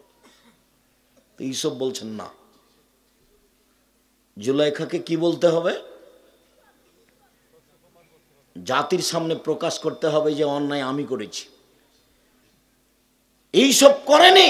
যতক্ষণ পর্যন্ত জুলাইখা জাতির সামনে ঘোষণা না দিবে, ততক্ষণ পর্যন্ত ইউসুফ জেল থেকে বের হবে না। শেষ পর্যন্ত জুলাইখা জাতির সামনে বক্তব্য দিল, জি অন্যায় আমি করেছি, ইউসুফ করেনি। তখন তিনি জেল থেকে বের হয়ে আসলেন। বিশ্বাসঘাতক, বিশ্বাসঘাতক কোনোদিন নেতা হতে পারে না। নেতা ইউসুফ হবেন। কে হবেন? নেতা ইউসুফ হবেন। জাতির ক্ষতি করে নেতা হয় কি করে? জাতির ক্ষতি করে এমপি মন্ত্রী হয় কি করে? লম্বা বক্তব্য ছিল, অত ধরে রাখতে পারিনি, তো এমনি দু একটা কথা মনে বলে ফেললাম আপনাকে। শিষ্টাচার কি জিনিস? শিষ্টাচার কাকে বলে? আল্লাহর নবী, আমার আব্বা উহুদের যুদ্ধে শহীদ হয়েছেন 9 জন বোন রেখে। আমি আমার বোনদের সমবয়সের মেয়েকে বিবাহ করা পছন্দ করিনি 4টা কারণে। 1, আমার স্ত্রী যেন আমার বোনদেরকে বিদ্যা শিখাতে পারে, মা বাচ্চাকে বিদ্যা শিখাবে। 2, আমার স্ত্রী যেন আমার বোনদেরকে শিষ্টাচার শিখাতে পারে, মা বাচ্চাকে শিষ্টাচার শিখাবে। 3, আমার স্ত্রী যেন আমার বোনদের মাথার চুল চিরুনি করে সাজগোজ করে রাখতে পারে, তাই আমি বেশি বয়সের মেয়ে বিবাহ করেছি। 4, আমার স্ত্রী যেন আমার বোনদেরকে পাহারা দিতে পারে। মা মানে পাহারাদার, মা মানে পাহারাদার। বলেন এবার আপনি কি বলতে চাচ্ছেন? ওই সৎ মা, আপনার বউ আপনার মেয়ের কি সৎ মা। মর যা, তুই মর নাই, থাক নাই, যা ওদিক তুই যাও, এটা হলো সৎ মা। আম্মু আসো আসো, এটা নিজ মা, নিজ মা। আম্মু আসো আসো আসো কোলে নিচ্ছে কি? এটা সৎ বেটি, যা ওদিকে যা, এখন আলি কেন, ও ঘরে বসে থাক। এটা কাকে বলছে? সৎ বেটিকে। তাই এখন আলি কেন, হ্যাঁ, ও ঘরে যা বস। এটা হলো সৎ বেটি। আর নিজের বেটি আম্মু আসো আসো আসো, আম্মু আসো তাড়াহুড়া করে কোলে নিচ্ছে, এটা হলো নিজ বেটি। তো বেটির মাথার চুল ছোট, বেটির ভুরু তোলা আছে, বেটি স্কিন পায়জামা পরে আছে, তো এখন এই মা সৎমা না নিজ মা? সৎমা। এই খালা, এই ছেলে তুমি তোমার মাকে বলিও তো, খালা কেমন আছেন, দেখি তোমার মা কি বলে। খালা কেমন আছেন? এক দাঁত খুলে দেবো একবারে। খালা বলছিস না মানে আম্মা আপনি তো বুঝলাম না, কই আপনি তো কোনোদিন আমাকে ডান হাতে পানি পান করার কথা বলেননি, কই আমার আপুর তো নখ বড় বড় আছে, কিছুই বলেন না আপনি, কই আপনি তো একদিনও দুধ খাওয়ার সময়তে বিসমিল্লাহ বলেন, তা তো আমার মনে হয় না, আপনি তো দরজা জ্বালানা বন্ধ করার সময়তে বিসমিল্লাহ বলেন না। শিষ্টাচার কি জিনিস আম্মা? আব্দুর রাজাক সাহেব তো বললেন যে বাল্বটা অফ করার সময়তে বিসমিল্লাহ বলতে হবে, শিষ্টাচার। তো শিষ্টাচার কি আম্মা? তা আসলে কি আপনি আম্মা না আপনি খালা? দেখো একবার বাড়িতে তোমরা পরিচর্যা করে তোমার বাপের সামনে করো। এমনি জীবন কাটছে পশু প্রাণীর মতো, গরু ছাগলের মতো খায় হাগে দিন কাটায়। এমনি আহলে হাদিস হলে কি হবে? জোর করে আমিন বললে হবে? দল সংগঠন করলে হবে? দল সংগঠন করতে গিয়ে তো তুমি একজনকে ভালোবেসেছো আর একজনকে খারাপ বেসেছো। আমি এক মৌলানাকে বলছি, মৌলানা সাহেব আসেন, জামিয়া সালাফি সম্মেলন করার জন্য কালকে আসেন, আপনি আসতে পারবেন না। তা আসতে পারবেন না বলতে বলতে বলছে আপনার বাপও পারবে না। তাই বলছি আমি, তার মানে পারবে না নিশ্চিত। বলছে আপনার বাপও পারবে না, আমাকে ডাকেন কালকে, মুচিতে ডেকে পাঠায়েন। আব্দুর রহিক সাহেব, মুচি এসে বলবে, আব্দুর রহিক সাহেব, হ্যাঁ মুচি বলো। বলে আপনাকে অমুক প্রোগ্রামে ডেকেছে। হ্যাঁ ঠিক আছে, বলে দিয়ে যাচ্ছে, তুমি পরীক্ষা করে দেখো না আমাকে। তুমি ধর্ম দেখাচ্ছ এগুলো পাগলামি করে, তোমার ভিতরই খারাপ, তোমার খাসলত খারাপ, তোমার স্বভাব খারাপ, তোমার অভ্যাস খারাপ, জাতিকে তুমি ধ্বংস করেছো। তুমি ধর্ম দেখাচ্ছ, জোর করে আমিন বলে তোমাকে ধর্ম দেখাচ্ছ। তোমাকে আমি অক্ষরে অক্ষরে চিনি। আমি 90 সাল থেকে মাঠে আছি বেটা। কতদিন থেকে? 90 সাল থেকে 35 বছর চলছে। জাতির কোনোদিন প্রতিশোধ নিনি। জাতি যদি পিছনে আমাকে ধুয়ে ছেড়ে দেয়, মুখ খুলি না। এই যে দেখলেন না আব্দুল্লাহকে কিভাবে ধুয়ে ছেড়ে দিচ্ছে হুজুরে, হুজুরে কিভাবে ধুয়ে ছেড়ে দিচ্ছে। কই আমরা তো মুখ খুলিনি, মুখ খুলি না, পিছন দিক পড়ি না। কথা বুঝলেন না? পিছন দিক পড়ি না। আর আমি তো মোবাইল চালাতে জানি না, আপনার নাম্বারটাতে রিং অন করতে পারি, আর পারি না। আমি জিজ্ঞাসা করি না যে আমাকে কেমন করে ধুইলো একটু বলো তো, আমিও পারি কিনা ধুইতে। একবারে এমনভাবে ধুয়ে ছেড়ে দিচ্ছে হুজুর। মানুষ তো মানুষকে যে খোলা মাঠে ধুয়ে ছেড়ে দেয়, সেই আবার হুজুর, এ আবার কেমন কথা। তা আমি খুব চাপে পড়ে বলেছিলাম, আপনাকে তো আমি মানুষই মনে করি না। মনে পড়ে না একটা কথা আমার মোবাইলে আছে, সব সময় খালি বাহাস করতে চাই, সব সময় বাহাস করতে চাই, এখানে সেখানে বসতে চাই, এগুলো খালি বিরক্ত করছে। তা বলছি আচ্ছা আপনাকে তো আমি মানুষই মনে করিনি, তো বসবো কি। আমি তখন নিরুপায় এটা বলেছিলাম যে আমি তো মানুষই মনে করি না ভাইজান, আমি তো আপনাকে বসবো কি। মানুষ তো হতে হবে, আলেম হতে হবে, মুখখান ঠিক করতে হবে।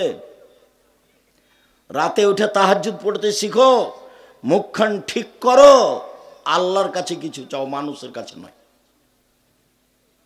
সম্মানিত দিনী ভাই বোন, মহান আল্লাহ বলেন, কেউ যদি গান বাজনা বাদ্যযন্ত্র ক্রয় করে খেলতামাশা, তাহলে তার জন্য অপমানজনক শাস্তি রয়েছে।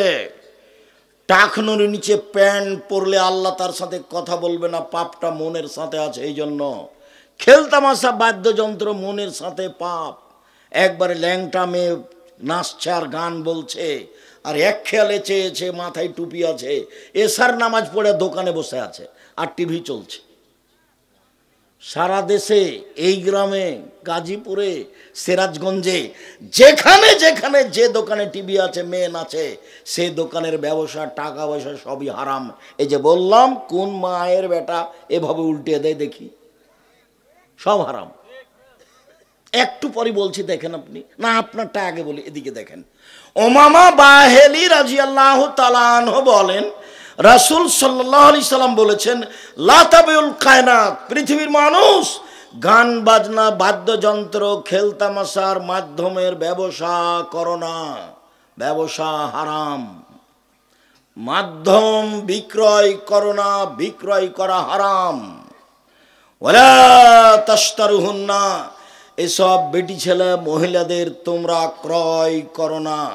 যারা গান বাজনা খেলতামাশা বাদ্যযন্ত্র ডুবি তবলা হারমোনিয়াম সেতারা দোতারায় ব্যস্ত আছে, এদের ক্রয় করো না। ওলা তুআল্লিমুহুন্না, পৃথিবীর মানুষ এদেরকে গান বাজনা খেলতামাশা দোতারা সেতারা এগুলো শিখিয়ে দিও না। অসামানাহুন্না হারাম, এর মাধ্যমে যা পয়সা উপার্জন হয় সবই হারাম। কার মুখের ভাষা এগুলো? মুহাম্মদ সাল্লাল্লাহু আলাইহি সাল্লামের মুখের ভাষা, আমি বলিনি।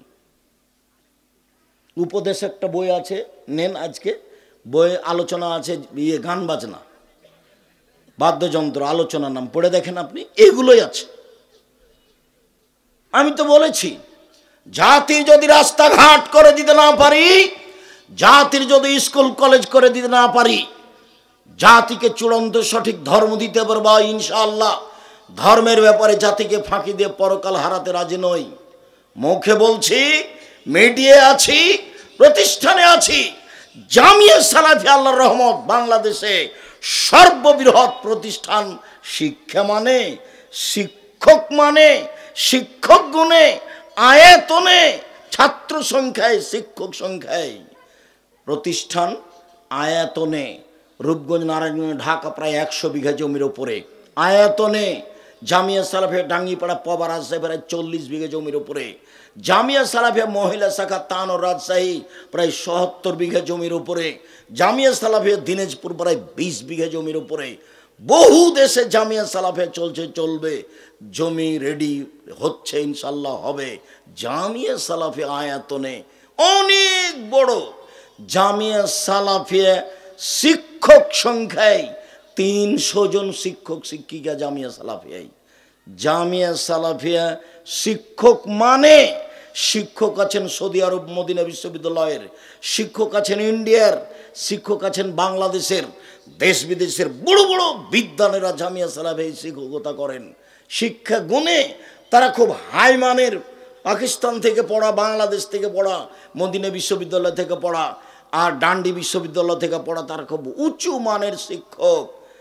তারপরে ছাত্র 5000 ছেলে মেয়ে পড়াশোনা করে, 5000 শিক্ষকদের বেতন লাগে এই বিগত 24 সালে 32 লক্ষ মাসে, 32 লক্ষ। এখন 2025 জানুয়ারিতে কি হবে তা আমি জানি না। আমি চেষ্টা চালাচ্ছি জীবন বাজি রেখে শিক্ষাগতভাবে, মিডিয়াগতভাবে, খোলা মাঠে, যে কোনো মাধ্যমে, লিখিতভাবে জাতির সামনে দিন প্রচার করা। 12 জন মুফতি দিয়ে ফতোয়া বের হয়, 12 জন মুফতি, যারা ইন্ডিয়া জামিয়া সালাফিয়া বানারসের মুফতি, তারা আপনার আলিতে পত্রিকার মুফতি, 12 জন খালি মুফতি। বিশাল ব্যয়বহুল পয়সা খরচের পত্রিকা আলিতে পত্রিকা, যাতে 50টা প্রশ্নের উত্তর আছে। আপনার টাকা দিয়ে আমি ছাপাচ্ছি, আমি এই টাকা দিয়ে ছাপাতে পারি না। যেগুলো আমার ব্যক্তিগত বই সেগুলো আমি আমার টাকা দিয়ে ছাপাই। আর আপনার যেটা আলিতে পত্রিকা, জাতির যেটা, সারা পৃথিবীর বাঙালির জন্য, সেটা আপনার টাকা দিয়ে ছাপাই। আপনার টাকা দিয়ে জামিয়া সালাফিয়া চলে। জামিয়া সালাফিয়া বৈদেশিক পয়সা দিয়ে চলে না। জামিয়া সালাফিয়া কোনো সংস্থা দিয়ে চলে না। জামিয়া সালাফিয়া সরকারিভাবে চলে না। জামিয়া সালাফিয়া কোনো দেশের সংস্থা দিয়ে চলে না। জামিয়া সালাফের কোনো শিক্ষক রসিদ বই দিয়ে টাকা আদায় করতে পারবে না। জামিয়া সালাফের শিক্ষকের রসিদ বই ব্যবহার করা নিষেধ। বাইরে কারো কাছে বলতে পারবে না এই যে জামিয়া সালাফের একটু দান করেন, রসিদই হাতে করতে পারবে না, ও নিষেধ আছে। মাস গেলে বেতন পাবে, আহাল পরিবার নিয়ে খাবে, বাস, তার নাম শিক্ষকতার শেষ। এর নাম জামিয়া সালাফিয়া। সম্মানিত দিনী ভাই বোন, আমি মানুষ হিসাবে চেষ্টা করছি। বলছিলাম আব্দুল্লাহ ইবনে আব্বাস রাদিয়াল্লাহু তাআলা আনহু বলেন, রাসূল সাল্লাল্লাহু আলাইহি ওয়াসাল্লাম বলেছেন, ইন্নাল্লাহা হারামাল খামরা ওয়াল মাইসিরা ওয়াল কুবা। আল্লাহ তাআলা হারাম করেছেন মদ, আল্লাহ তাআলা হারাম করেছেন জুয়া, আল্লাহ তাআলা হারাম করেছেন খেল তামাশা, বাদ্যযন্ত্র, দোতারা, সেতারা, হারমোনিয়াম, ডুবি তবলা, সব হারাম করেছেন। বায়াল খামরে, মদ বিক্রি হারাম করেছেন। বায়াল আসনামে, পুতুল বিক্রি হারাম করেছেন। সব একই শব্দ, হারাম, এক সুর। সুর শব্দ যেই শব্দ দিয়ে হারাম। কুবা, খেলতামাশা, বাদ্যযন্ত্র, হারমোনিয়াম, দোতারা, সেতারা, ডুবি তবলা, ওই শব্দ দিয়ে হারাম। সুর যে শব্দ দিয়ে হারাম, ওই শব্দ দিয়ে ডুবি তবলা, সব খেলতামাশা হারাম। এরপরেও সুর হারাম। কেউ যদি খেয়ে নেয়, হালাল মনে করে সে মহা পাপী, হালাল মনে করলে সে ধর্মত্যাগী। এমনি যদি খেয়ে নেয় তাহলে সকালেও সুর হবে না। কেউ যদি ডুবি তবলা, হারমোনিয়াম, দোতারা, সেতারা দিন রাত ব্যস্ত থাকে এই নিয়ে, তাহলেও সকালে হবে সুর, না হয় হবে বানর। হাদিস বুখারী মুসলিম ধারাবাহিক আপনার সামনে পেশ করি, আপনি দেখতে পাবেন। উকবা ইবনে আমের রাদিয়াল্লাহু তাআলা আনহু বলেন, রাসূল সাল্লাল্লাহু আলাইহি সাল্লাম বলেছেন, কুল্লু লাহবিন ইয়ালহু বিহি রাজুল ফাহুয়া বাতিল। খেলতামাশায় হারাম, বাদ্যযন্ত্র হারাম, ডুবি তবলা হারাম, হারমোনিয়াম, দোতারা, সেতারা হারাম, সব হারাম। শরীর চর্চা বিষয় ব্যতীত, তবু যেগুলো ব্যায়াম শরীর চর্চাতে এক খেয়ালে চেয়ে থাকা আছে, সেটা হারাম। ধ্যানগত শরীর চর্চা হারাম।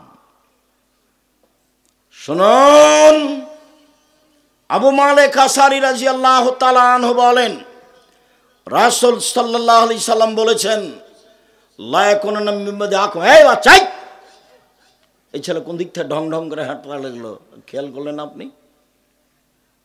আপনি আপনার বাচ্চাকে থামানোর চেষ্টা করবেন। আপনার বিরক্তির আগে আমরা কথা বলবো, শেষ করবো ইনশাল্লাহ।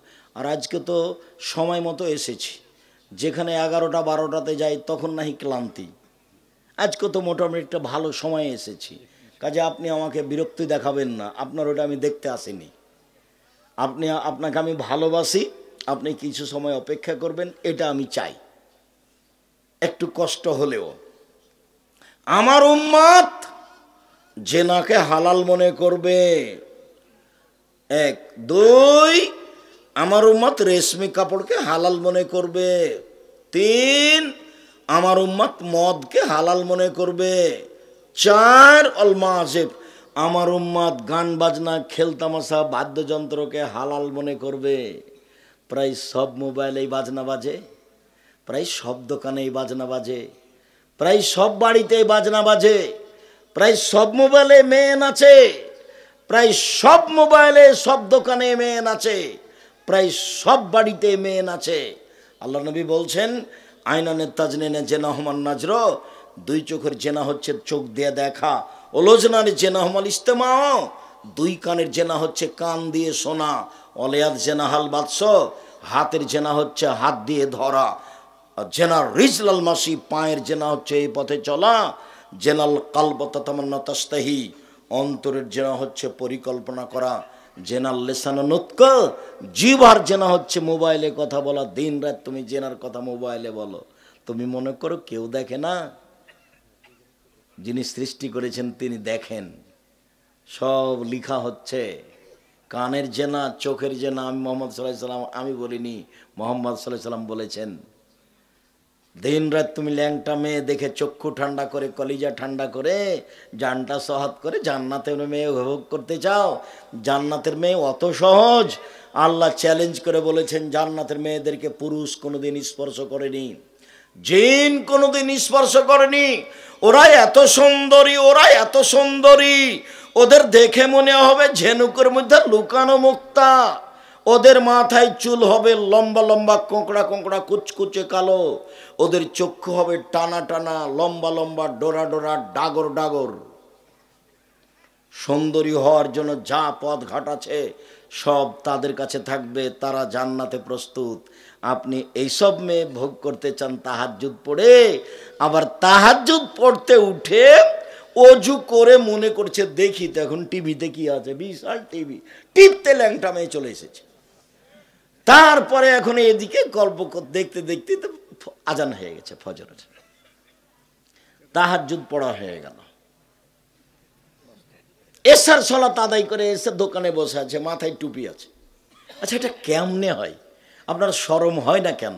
আপনার হায়া হয় না কেন? আপনার লজ্জা হয় না কেন? আপনার ইতস্তবোধ হয় না কেন? আপনার বোধোদয় হয় না কেন? আপনি নিজেকে মানুষ মনে করেন না কেন? এটা কি, কেমনে চলে? লজ্জাই হচ্ছে ইমান, ইমানে হচ্ছে জান্নাত। লজ্জাই হচ্ছে ইমান, ইমানই হচ্ছে জান্নাত। লজ্জা নেই যার, ইমান নেই তার। ইমান নেই যার, লজ্জা নেই তার। সব নবী একটা কথা বলেছেন, একটা বাক্য সব নবী। এই বাক্য ইব্রাহিম আলাইহিস সালাম বলেছেন, এই বাক্য আদম আলাইহিস সালাম বলেছেন, এই বাক্য নূহ আলাইহিস সালাম বলেছেন, এই বাক্য মুহাম্মদ সাল্লাল্লাহু আলাইহি ওয়াসাল্লাম বলেছেন কি, এজালাম তাস্তাহি ফাসনামা সেতা। এই শোনো, যখন তুমি লজ্জা করবে না তখন তুমি সবই পাপ করতে পারো। যখন তুমি লজ্জা করবে না তখন তুমি সবই পাপ করতে পারো।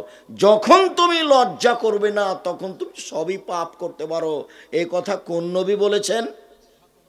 সব নবী বলেছেন, সব নবী, আদম থেকে নিয়ে মুহাম্মদ সাল্লাল্লাহু আলাইহি ওয়াসাল্লাম পর্যন্ত। তা আমি মাথায় টুপি দেখে বসি, যারে প্রতি বছর হজ করে, রামাজানে উমরা করে, বাড়ি তো কাজীপুর সিরাজগঞ্জে, ধনী বাড়ি, টিন দিয়ে ঘেরা হলে কি হবে, টাকার অভাব নাই। তো বাড়ি থেকে বের হয়েছে, বাপ আছে, মাথায় টুপি আছে, মেয়ে সাথে আছে, স্কিন পায়জামা পরে আছে, ভরু তুলে চিকন করা আছে, বাপ বেটি নাকি শিক্ষিত মানুষ। আল্লাহ হেফাজত করো। নিজের বুঝ অন্যের উপরে চাপিয়ে দিয়ে নিজেকে ভালো মনে করিয়েন না।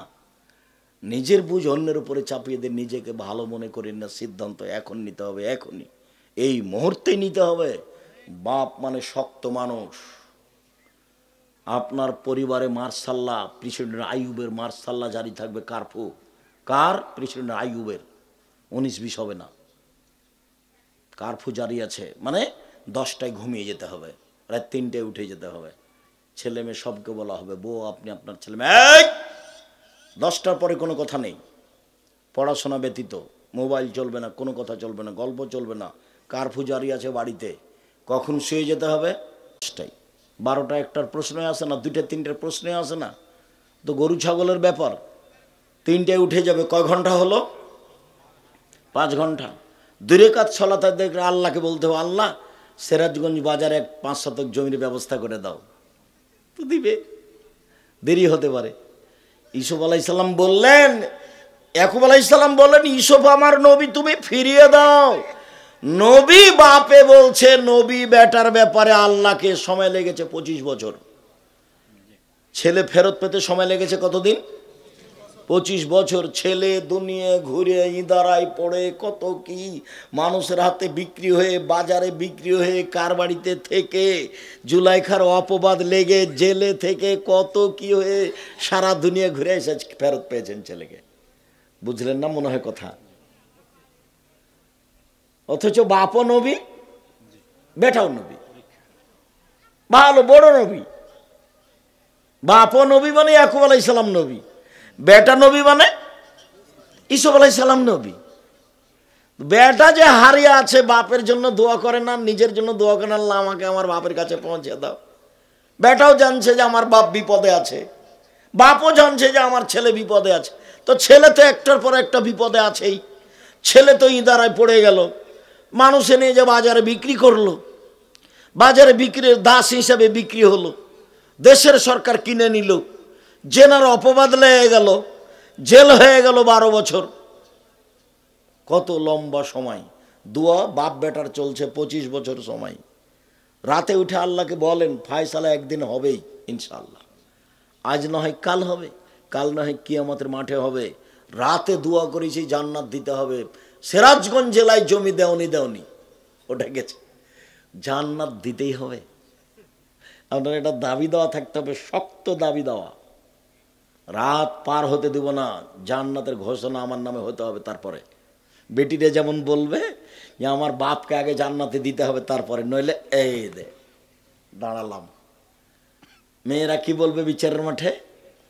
এই যে দাঁড়ালাম, দেখি আমার বাপকে কেমনে জাহান্নামে দেন। বেটার এগুলো কিছু বলবে না, বেটাদের সাথে এগুলো সম্পর্ক নাই। বেটি খুব দামি জিনিস। আরেকবার আল্লাহ রাসূল বলছেন, পৃথিবীর মানুষ মানে আলা জারিয়াতায় নেই। কেউ যদি 2টি বেটির লালন পালন করে, মেয়েকে ভালো শিক্ষা দেয়, বিবাহ শাদী দিয়ে দেয়, 2টা মেয়ে, তাহলে সেই পিতা আর আমি মুহাম্মদ সাল্লাল্লাহু আলাইহি সাল্লাম জান্নাতে একসাথে থাকবো। এই দেখেন, তখন আঙ্গুল 2টো মিলিয়ে দিলেন।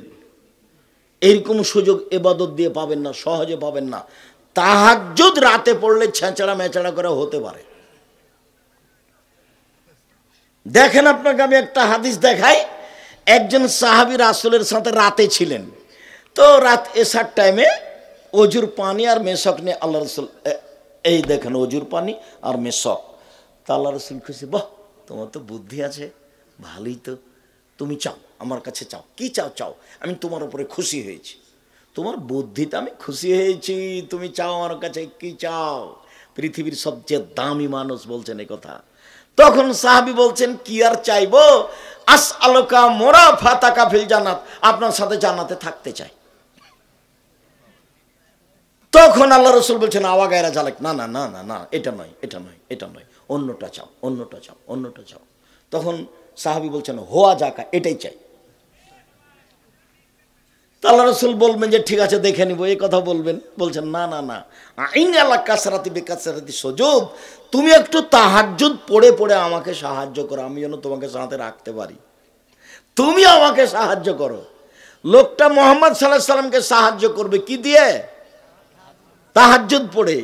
আর আল্লাহ নবী বলছেন বাস দুটা বেটি আদর যত্ন করে মানুষ করবো, শিষ্টাচার শিখিয়ে দিব, বিবাহ শাদী দিয়ে দেবো এখন নবীর সাথে জান্নাত। এইভাবে একবারে চাপা ধরে আছে। আর এতিম লালন পালন করলে নবীর সাথে থাকা যায়, তবে এইভাবে থাকা আছে। বুঝা যায় না কি কথা? আচ্ছা, মহিলাদের ওখানে প্রজেক্টটা দেওয়া আছে। মহিলা মানুষ আপনি গল্প করছেন নাকি? সিরাজগঞ্জের মহিলারা তো অত অভদ্র নয়, বুদ্ধি রাখে ভালো।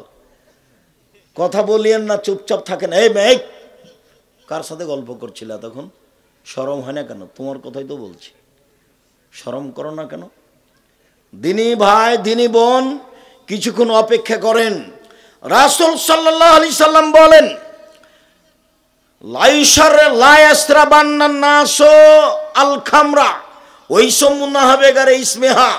পৃথিবীর মানুষ শুনে রেখো, আমার উম্মত মদ খাবে, নাম দিবে অন্য।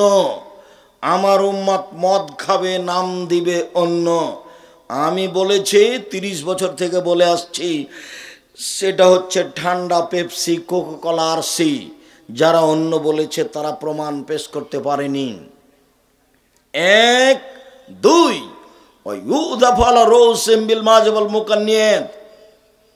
আমার উম্মতের নেতাদেরকে, বৃত্তশালীদেরকে, শিল্পপতিকে সম্মান করা হবে মদ দিয়ে আর গায়িকা নারী দিয়ে। আমার উম্মতের বৃত্তশালী, শিল্পপতি, নেতাদের সম্মান করা হবে মদ দিয়ে আর গায়িকা নারী দিয়ে। দুই, তিন, একসুফুল্লাহ বেহমুল্লার যা, এদের উপরে ভূমিকম্প হবে, এদের উপরে ভূমিকম্প হবে। চার, ইয়াজলমিনহুমুল কিরদাতা ওয়াল খানাজির, আল্লাহ এদের করে দিবেন সোর, আল্লাহ এদের করে দিবেন বানর, আল্লাহ এদের করে দিবেন সোর, আল্লাহ এদের করে দিবেন বানর, আল্লাহ এদের করে দিবেন সোর, আল্লাহ এদের করে দিবেন বানর।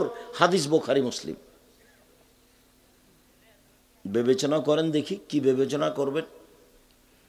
ইবনে আব্বাস রাদিয়াল্লাহু তাআলা আনহু বলেন, রাসূল সাল্লাল্লাহু আলাইহি সাল্লাম বলেছেন, লা ইউবাইয়াতান্না কওমুন মিন হাযিল উম্মাহ আল্লাহ তুমিনা শারাবিন লাহাবিন, আমার এই উম্মতের মানুষ, কিছু মানুষ রাত অতিবাহিত করবে খাদ্য নিয়ে, মদ নিয়ে, নারী নিয়ে, গান বাজনা নিয়ে। আমার উম্মত রাত অতিবাহিত করবে খাদ্য নিয়ে, মদ নিয়ে, নারী নিয়ে, গান বাজনা নিয়ে। ফায়াসবাহু, এরা সকাল করবে। ফায়াজুল্লাহুল কিরদাতা ওয়াল খানাজির, তখন আল্লাহ এদের করে দিবেন বানর, তখন আল্লাহ এদের করে দিবেন সোর, তখন আল্লাহ এদের করে দিবেন বানর, তখন আল্লাহ এদের করে দিবেন সোর। আনাস রাদিয়াল্লাহু তাআলা আনহু বলেন, রাসূল সাল্লাল্লাহু আলাইহি সাল্লাম বলেছেন, লা ইয়াকুনান্না ফি হাযিল উম্মাহ খাসফুন মাসখুন ও কাজফুন, আমার উম্মতের উপরে 3টা বিপদ নেমে আসবে 3টা পাপের কারণে। আমার উম্মতের উপরে 3টি বিপদ নেমে আসবে 3টি পাপের কারণে। আমার উম্মতের উপরে 3টি বিপদ নেমে আসবে 3টি পাপের কারণে। এক, ভূমিকম্প হবে। দুই, আকার আকৃতি পরিবর্তন হবে। সন্ধ্যায় থাকবে মানুষ, সকালে হবে বানর, হুবাহু বানর। সন্ধ্যায় থাকবে মানুষ, সকালে হবে শুকুর, হুবাহু শুকুর।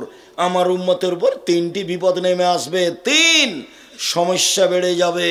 মসজিদে মারামারি, মাদ্রাসায় মারামারি, রাস্তাঘাটে মারামারি, জমির দাম 12 লাখ টাকা, রেজিস্ট্রি খরচ 10 লাখ টাকা, সমস্যার উপরে সমস্যা। চতুর্দিক থেকে আমার উপরে সমস্যা নেমে আসবে 3টি পাপের কারণে। সমস্যা 1, ভূমিকম্প। সমস্যা 2, আকার আকৃতি পরিবর্তন, শুকুর ও বানর। সমস্যা 3, ঝামেলা নেমে আসবে, পাপ। এই যা সারিবুল খমরা, যখন আমার উম্মত মদ খাবে তখন এমনটা হবে। 2, জাহারাতিল কায়নাত, যখন মেয়েরা নাচবে। সব মোবাইলে মেয়ে নাচে, প্রায় সব দোকানে মেয়ে নাচে, প্রায় সব বাড়িতে মেয়ে নাচে। মেয়েরা যখন নাচবে তখন তারা সকালে হবে সোর, সকালে হবে বানর। 3, যারা মোবিল মাঝে যখন বাদ্যযন্ত্র প্রকাশ পাবে, সব দোকানে বাজনা বাজে, সব মোবাইলে বাজনা বাজে, সব বাড়িতেই বাজনা বাজে প্রায়। এক, মদ খাবে। দুই, মেয়েরা নাচবে। তিন, বাদ্যযন্ত্র প্রকাশ পাবে। এ হলো পাপ আর বিপদ। মনে নাই মনে হয়, মুখস্থ থাকার কথা। আব্দুর রাজ্জাক সাহেব শুধু মুখস্থ নাই, ঘুমের ঘরে বলতে পারি। হ্যাঁ, আমি সেটাই চাচ্ছি। তো তুমি ঘুমের ঘরে বলতে পারো, তোমার হাতে বড় মোবাইল নাকি? দেখো, বড় মোবাইল যদি হাতে থাকে তাহলে তুমি বলো যদি আমি দেখি না, তাহলে ঘটনা এরকম হয়ে যায়, বিষ খেয়ে বলছে আমি শরবত খাচ্ছি।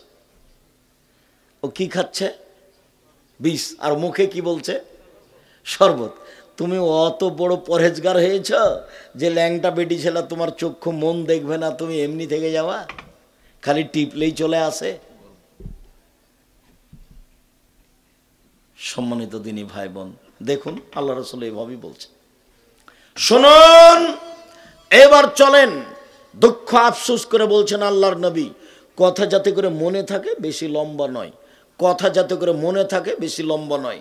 রাসূল সাল্লাল্লাহু আলাইহি ওয়াসাল্লাম বলছেন দুঃখ করে, পৃথিবীর মানুষ শুনে রেখো, ইন্না মিম্মা তাখাওয়াফা আলা উম্মতি, আমার উম্মতের উপরে যেটা আমি আশঙ্কা করি, আমার উম্মতের ব্যাপারে আমি আশঙ্কা করি, যেটা তোমরা শুনে রাখো।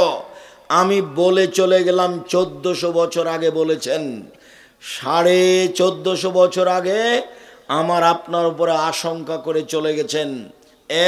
এক, আইম্মাতাম মুজিল্লিন, আমার উম্মতেরা আলেম ওলামারা ধর্ম বেচে খাবে। কি ব্যাপার আব্দুর রাজ্জাক সাহেব, আবার একটু বলবেন? হ্যাঁ, আবার বলি। আইম্মাতাম মুজিল্লিন, আমার উম্মতেরা আলেমেরা হবে ভ্রান্ত। কোরআন মাজিদ পড়ে বলছে, দেখেন আল্লাহ বলছেন ভোটের কথা। আচ্ছা, ভোট তো এটা আব্রাহাম লিঙ্কনের ইলেকশন, মুচিও প্রধানমন্ত্রী হতে পারে।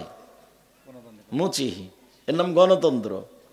এই দিয়ে মানুষ যদি দাবি করে, কালকে আব্দুল্লাহ বলছিল, এই দিয়ে মানুষ যদি দাবি করে যে আমরা সঠিক নেতা হব, তাহলে এটা আর আফসোসের থাকার কিছু নাই। আসলে অবুঝ মানুষ এরাই, কোনো দিন হয়নি, কোনো দিন হবে না, এর ভিত্তি হারাম। এ দিয়ে ন্যায় প্রতিষ্ঠা হয় কি করে? ঈসব বলছেন জাতির সামনে পেশ করতে হবে জুলাইখাকে। আমি জুলাইখার স্বামীর অবর্তমানে বিশ্বাসঘাতকতা করিনি। বিশ্বাসঘাতক কোনোদিন নবী হতে পারে না। বিশ্বাসঘাতক কোনোদিন দেশের জনগণের নেতা হতে পারে না। জনগণের টাকা চুরি করে কোনোদিন জনগণের মানুষ নেতা হতে পারে না। জনগণের টাকা আত্মসাৎ করে কোনোদিন মানুষের নেতা হতে পারে না। জনগণের সামনে মিথ্যে কথা বলে সে নেতা হতে পারে না। সবটাই মিথ্যা, খালি যেখান দিয়ে যাবে সেটাই মিথ্যা। মিথ্যা দিয়ে তার জীবনটা জড়া আছে, সে জাতির নেতৃত্ব দিতে পারে না। রাসূল সাল্লাল্লাহু আলাইহি ওয়াসাল্লাম বলছেন, শোনো, কেউ যদি মুনাফিক মিথ্যককে নেতা বলে, তাহলে সে আল্লাহকে খেপিয়ে তুললো, অসন্তুষ্ট করে দিল। কাকে অসন্তুষ্ট করে দিল? আল্লাহকে অসন্তুষ্ট করে দিল। তোমার কথায় আল্লাহ অসন্তুষ্ট হয়, আর তুমি এ কথা বলতে চাও? কোরআন মাজিদ খুলে দেখাচ্ছে, দেখেন আল্লাহ বলছেন মিলাদ করতে হবে। যদি উমর রাদিয়াল্লাহু তাআলা আজকে বেঁচে থাকতেন, বাংলাদেশের শতকরা 95 জন বক্তা আজীবন জেল হতো। তো পড়াই জানানো নাকি নেতা? পড়াই শিখেনি, পড়াশোনায় জানে না, ও আমাকে ধর্মের প্রশিক্ষণ দিতে এসেছে। অবাক দুনিয়া, পড়তেই শিখেনি, ও আমাকে প্রশিক্ষণ দিতে এসেছে। ধর্ম কি জিনিস তার জানাই নাই। দিন শব্দের বিস্তারিত বিবরণ দিতে পারবে না। দিন, দালিয়াজের দিন উদপেশ নুন, দিনুন, দাল ইয়া নুন, 3টা অক্ষর আছে, তার নাম হলো দিন। দেখিয়ে বিশ্লেষণ দেন তো কি জিনিস, ওকে বলবে যে তোমাকে প্রশিক্ষণ দিতে এসেছে ধর্মের নামে। আমার উম্মত ধর্ম বেচা খাবে, আমার উম্মত বিকৃত ধর্ম প্রচার করবে, আমার উম্মতের আলেমেরা হবে ভ্রান্ত, আমি আশঙ্কা করে গেলাম। 2, আমার উম্মত মূর্তি পূজা করবে। বিত্তশালীর বাড়িতে গেছি, মার ছবিকে সুন্দর করে একবার ভালো বানিয়ে রেখেছে তৈরি করে কাট টাট দিয়ে। আমার আম্মাকে আমি ভালোবাসি, এই দেখেন আমার আম্মাকে আমি সবসময় পাশে রাখি। কি বলবেন তাকে? তখন আমি শোনালাম, তাহলে শোনেন। আমি একদিন ঢাকা শহরে এক এমপির কাছে গেছি কাজে, তো এমপি সাহেবকে বলছি, ভাইজান ছবিটা একটু সরিয়ে রাখেন, নিচে রাখেন, উল্টে রাখেন। তখন এমপি সাহেব বলছেন যে আমি খাঁটি আহলে হাদিস। এমপি সাহেব কি বলছেন? আমি খাঁটি আহলে হাদিস। তো আমি বললাম যে ভাইজান পাশে মূর্তি রেখে কি খাঁটি আহলে হাদিস হওয়া যায়? এ কোন কথা? খাঁটি আহলে হাদিস চট করে মাথায় আঘাত করছে। একটু আমি বলি, দিনাজপুরে শহরে প্রোগ্রামে গেছি, এক মৌলানা বসে আছেন ঘরে, আর চতুর্দিকে ছবি মূর্তি সাজানো আছে। তো আমি সালাম, আসসালামু আলাইকুম ভাইজান, ইন্না লিল্লাহি ওয়া ইন্না ইলাইহি রাজিউন, আপনি এই ঘরে? তো বলছে, আরে আপনি মুহাদ্দিস মানুষ, আমাকে কথা বলছে। তো আমি পাল্টা ঘুরে বলছি, এই ছেলে, রিক্সা কোথায়? আমি এখানে বসবো না, চলো চলো এখনই গাড়ি ধরে রাজশাহী চলে যাব। তো ওরা তাড়াহুড়া করে যে বাড়িতে ছবি মূর্তি নেই সেখানে নিয়ে গেল। নোয়াখালীতে এক বাড়িতে গেছি, তো মৌলানা সাহেব ঘরে বসে আছে, সেই ঘরের ভেন্টিলেটার সব ঘোড়া দেওয়া আছে। ভেন্টিলেটার বুঝেন আপনারা? সব ঘোড়া দেওয়া আছে। তা বললাম যে ভাইজান আমি তো এই ঘরে বসবো না। তো মৌলানা সাহেব বসে আছে, মৌলানা আবার খুব দামি মৌলানা আপনাদের। তো কি ব্যাপার, কি করতে হবে? সব ভেন্টিলেটার ভেঙে দিতে হবে। সব ভেঙে দিল। তখন আমি বসলাম। এই যে আপনাদের এখানে কোন বাড়ি দিয়ে কখন এসেছিলাম, এ আছে খাটে, খাটে এও আছে ময়ূর, দুই দিকে ময়ূর আছে। তো জি না, আমি এই ঘরে থাকবো না, এই খাটও থাকবো না। কি করতে হবে? ময়ূর কেটে দিতে হবে। দা নিয়ে যাই ঘরে, সবকে কেটে শেষ করে দিল, চারটে। ঠিক আছে, জীবনটা আমার এইভাবে গড়ানো আছে। কই কোনোদিন আমি পিছে হটিনি, পিছে হটা লাগে না, আমি বুঝতে পারি না। যারা খুব বিত্তশালী তাকে আমি দেখি যে ও স্যান্ডেল নিয়ে বের হচ্ছে, আমার স্যান্ডেল নিয়ে বের হচ্ছে, যেটা আপনি স্বপ্নে ভাবতে পারবেন না। আমার নিজের প্রয়োজন আমি কোনোদিন মানুষের কাছে চাইনি। আল্লাহ ওইভাবেই নিয়ে যাচ্ছেন। দোয়া রাখবেন যেন আল্লাহ জামিয়া সালাফে কবুল করেন। আমি বলেছি আমার ভুলের কারণে জামিয়া সালাফের ক্ষতি হয় না যেন। আমি যদি ভুল করে থাকি তাহলে আমি বুঝতে পারিনি, সেজন্য করেছি। এর জন্য তুমি জামিয়া সালাফের ক্ষতি করতে পারবা না। যদি আমার কোনো ত্রুটি থাকে আমি বুঝতে না পারি, তাহলে আমি বেতন নিয়ে না এইটা দিয়ে তুমি আমাকে পার করে দেবে। আমি যদি বুঝতে না পারি, আমার দ্বারা কিছু ক্ষতি হলে জামিয়া সালাফের, তাহলে তুমি আমার শ্রম দিয়ে আমাকে পার করে দিও। আমি নিজে শুনে সজ্ঞানে, জেনে শুনে সজ্ঞানে আমি জামিয়া সালাফের ক্ষতি করতে রাজি নই। সম্মানিত দিনী ভাই বোন, 3 সাতালতাহাকু কাবাইলু মিন উম্মতি বিল মুশরিকিন, আমার উম্মত হিন্দুদের সাথে মিশে যাবে। লোকটা ওর মাকে রেখে খুশি হচ্ছে, তো মূর্তি, ও ঘরেও তাহাজ্জুদ পড়ে, ওর মা ওখানে আছে। আমি বললাম যে দেখেন, কুসন্তান কে জানেন? যে বাপ মায়ের ছবিকে সুন্দর করে সাজিয়ে সম্মান করে, ও হলো কুসন্তান। সুসন্তান কে জানেন? সুসন্তান হলো বাপকে মাটি দিয়ে বাড়িতে এসে পাসপোর্ট সাইজের একটা ছবি ছিল হজ করার জন্য, ওইটাকে ছিঁড়ে টুকরা টুকরা করে ফেলে কবরের পাশে গিয়ে হাত তুলে দোয়া করছে, এ হলো সুসন্তান। শুনুন, আমার উম্মত হিন্দুদের সাথে মিশে যাবে। 10-20 বছর আগে গান বাজনা কাদের বাড়িতে হতো গো? হিন্দুদের বাড়িতে। পাড়ার লোকেরা দৌড়িয়ে যেত তাদের গান বাজনা শুনতে। এখন তো আর যাওয়া লাগে না, আপনার বাড়িতে বেশ সুন্দর চলছে। আমার উম্মত হিন্দুদের সাথে মিশে যাবে। 1 ভ্রান্ত হুজুর, 2 মূর্তি পূজা, 3 হিন্দুদের সাথে মিশে যাবে। আলোচনার শেষে চলে আসছি। সম্মানিত দিনী ভাই বোন, আমার উম্মত ইহুদি খ্রিস্টান যা করেছে তাই করবে। আমার উম্মত ইহুদি খ্রিস্টানদের সাথে মিশে যাবে। পোশাক আশাকে, চুল ছাঁটাতে, জুতা স্যান্ডেলে, শিক্ষা প্রতিষ্ঠানে, খাতা কলমে, চাল চলনে, আচার আচরণে, খাওয়া পান করাতে, কথাবার্তাতে, সব জায়গাতেই হিন্দুদের সাথে মিশে যাবে। আমি চাচার সাথে, ছেলের চাচার সাথে বাড়িতে ঢুকছে লন্ডনে। এবার ছেলে বাড়ির ভিতর থেকে আসছে, চাচার ভাতিজাই সামনাসামনি দেখা। ভাতিজা বলছে গুড মর্নিং, চাচাও তাই বলল।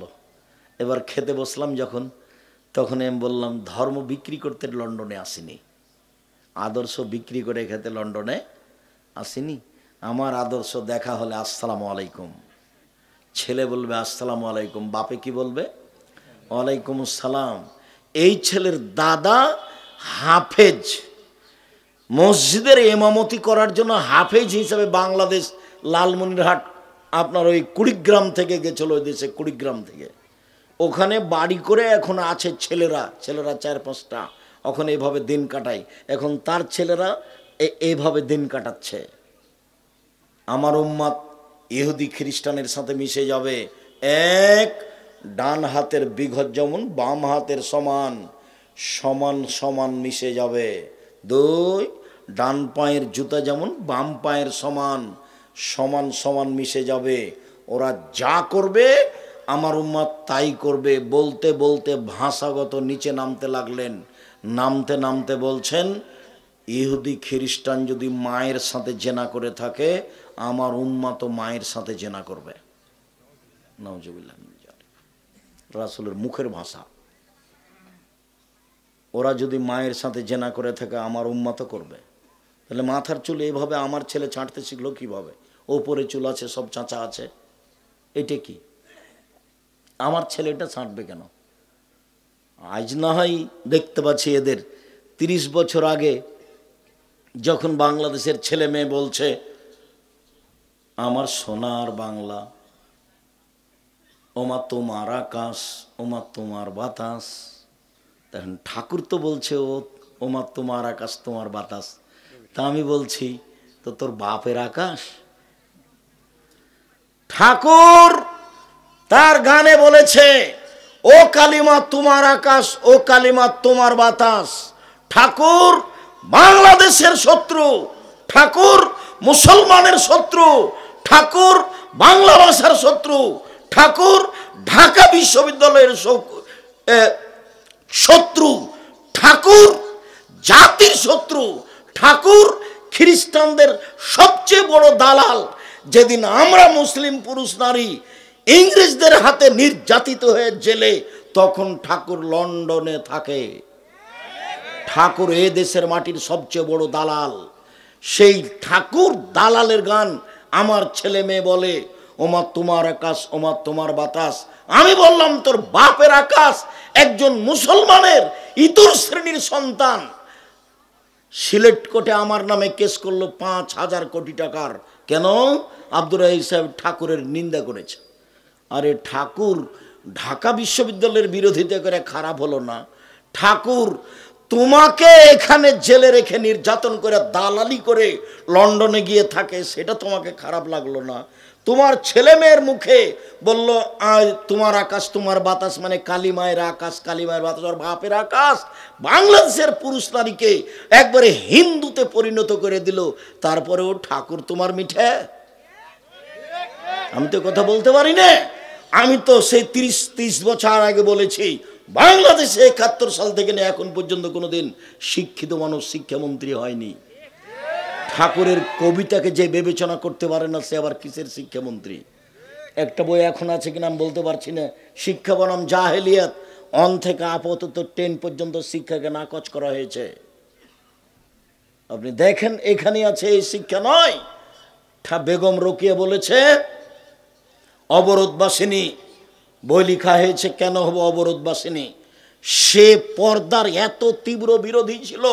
1 মিনিট, সিরাজগঞ্জ কথার কথা, সিরাজগঞ্জ ট্রেন স্টেশনে সিরাজগঞ্জ জেলার মেয়েরা হজে যাবে তো বেশি পর্দা করে।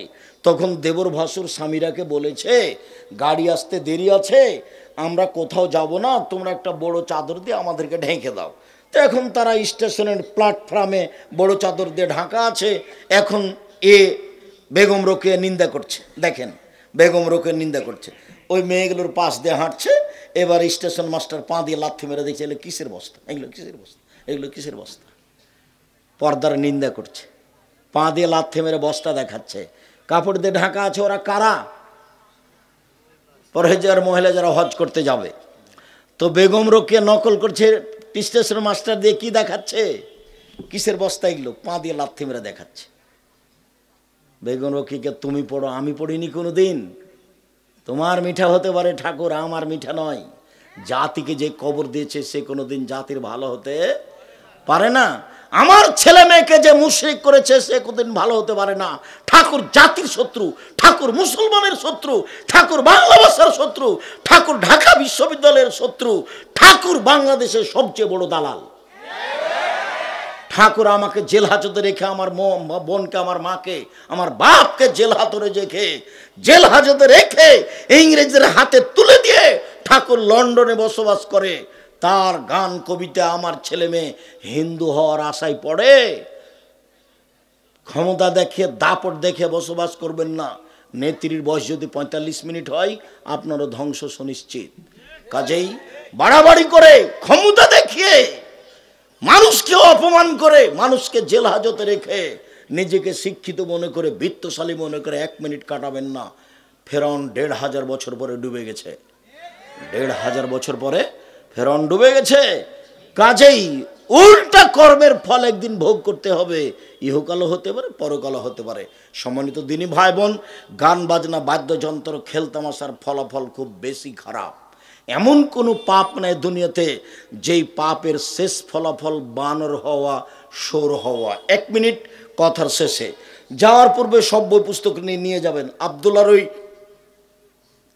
ফিলিস্তিন নিয়ে বই আছে, ব্যতিক্রম বই। তারপরে এখন সম্পাদকীয় আলিতে সম্পাদকের আব্দুল্লাহ লেখে। দেখেন এই মাসে দেশ নিয়ে অনেক গুরুত্বপূর্ণ কথা আছে। সম্পাদক আব্দুল খারির ব্যতিক্রম ব্যাখ্যা মিন্নাতুল বারি। তারপরে সজলের সাথে যে বাহাস করেছিল, সজল বলেছিল যে হাদিস মানা যাবে না, কোরআন মানতে হবে। সেই ঘটনা আপনাদের জানা আছে। এই বই পুস্তকগুলি আছে। আর আমি তো খাকসার সাধারণ মানুষ, সলাতের উপরে, নামাজের উপরে গুরুত্বপূর্ণ বই আছে। দুয়ার বইটা আছে, অন্যান্য কিছু বই আছে। আব্দুল্লাহ রাম্মার ওইটা বই, কেন এই নির্যাতন কি তার প্রতিকার, কেন হব অবরোধ বাসিনী, শিক্ষা বনাম জাহেলিয়াত, এগুলো আব্দুল্লাহ রাম্মার লিখা। আমার দিনী বোনদেরকে সকলকে পড়ার জন্য অনুরোধ জানাচ্ছি। সম্মানিত দিনী ভাই বোন, আমি আপনাদেরকে আলোচনার শেষে এসে অন্য একটা কথা বলতে চেয়েছিলাম, এখন দেখছি না। 4টা জিনিস মনে রাখবেন।